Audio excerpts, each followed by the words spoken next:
ada pengakuan. Nah, ini pengakuan datang dari Mas Ganjar dan Mas Anies yang mengatakan bahwa mereka itu ditawari untuk mengisi pos-pos kursi kementerian yang pada satu kesempatan dikatakan oleh pihak kubu Prabowo dan Gibran mengatakan mereka tidak pernah memberikan tawaran terkait dengan jabatan itu. Nah, di antara mereka siapa yang bisa kita percaya ya? Tanyalah pada rumput yang bergoyang, bukan partai politik. Baik teman-teman, kita akan bahas dulu ya satu buku yang berjudul tentang kiamat ekonomi global ya.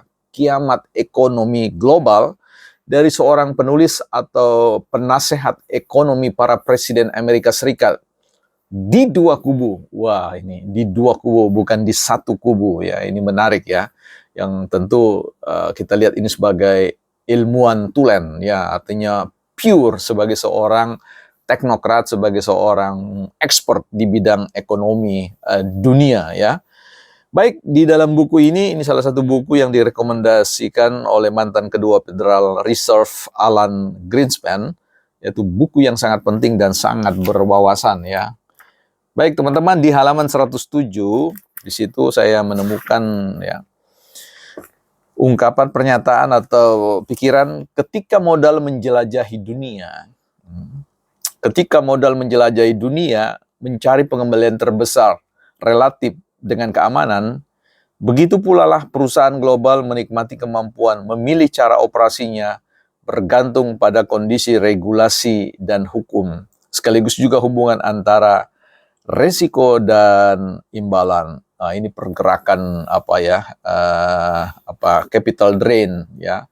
Jadi aliran modal dari segala arah ya di seluruh dunia ya, mobile berpindah-pindah dari satu negara, dari sebuah perusahaan sebuah negara tertentu ke negara yang lain, dan mereka selalu mengintip negara-negara yang memiliki stabilitas politik yang baik ya, penerapan hukum yang jelas, dan bagaimana kebijakan-kebijakan yang bisa memberikan gambaran bahwa mereka akan bisa mendapatkan skala profit yang fantastis. Nah, sekalipun itu juga ada risikonya. Nah, kalau kita berbicara tentang capital drain tadi, aliran dana itu, kita bisa yakin bahwa kontestasi kekuasaan di sebuah negara itu juga ditopang oleh aliran-aliran dana dari luar negeri, dari korporasi-korporasi besar, ya, atau dari individu-individu yang memang sedang mencari cuan di tengah-tengah kontestasi kekuasaan seperti yang terjadi. Sehingga saya yakin bahwa pergelaran ya gugatan sengketa pemilu di samping itu memberikan akomodasi pada mereka yang berkontestasi dalam konteks warga negara, tetapi sebenarnya itu sebuah kontestasi pertaruhan besar dari para investor yang sudah merasa ikut membiayai kontestasi itu, sehingga harus dilakukan gugatan itu, tidak boleh tidak ya. Sehingga apa yang teman-teman lihat dan publik saksikan hari ini itu adalah sebuah akuntabilitas dana kampanye dari semua pihak yang memiliki kepentingan, termasuk tadi ya capital drain dari luar ya. Oke, ini bukunya teman-teman, dan kita akan bahas terkait dengan kejanggalan demi kejanggalan. Tidak banyak sebenarnya, kita mau bicara tentang, kalau kita berbicara tentang kejanggalan ini, mari kita lihat dari statement ini. Ketika para penggugat ini mengatakan bahwa ini bukan soal menang atau kalah. Jadi soal apa? Orang berkontestasi itu pastilah soal menang ya. Ketika dia menang, dia menang. Ketika dia kalah, dia menang. Kan begitu ya. Artinya ketika kita mau mengatakan, ada pihak yang mengatakan bahwa ini persoalan bukan persoalan menang atau kalah, ini persoalan beyond election ya, melampaui sebuah pemilu, sekedar pemilu. Pemilu itu tidak sekedar ya, pemilu itu sebuah state policy ya, kebijakan negara yang tertinggi, di mana itu merupakan sebuah pintu masuk bagi semua hal, semua kepentingan ya, untuk mengakomodir melalui sebuah mekanisme legitimasi ya yang bisa diterima oleh semua pihak melalui mekanisme pemilu. Jadi bukan sebatas tentang pemilu, ya semuanya terkandung di dalamnya. Jadi kalau kita bicara mendengar misalkan statement terkait dengan bukan persoalan menang atau kalah, harusnya berpikir ini soal kemenangan ya, kemenangan yang diyakini harus diperjuangkan ya sampai titik akhir konstitusi memberi ruang pada semua keputusan-keputusan politik yang harus ditempuh atau dilalui ya seperti itu. Nah, ketika kita berbicara tentang save our nation ya, selamatkan negara, ya kita bisa bayangkan kalau jenis tuntutannya ini ya menurut saya kan kelewatan ya, mendiskualifikasi Prabowo Gibran, mendiskualifikasi, menggugurkan, mendelete, mengeres 58% suara yang diberikan oleh rakyat ya. Ini menjadi sesuatu yang janggal gitu loh. Artinya nggak biasa, nggak lazim seperti itu.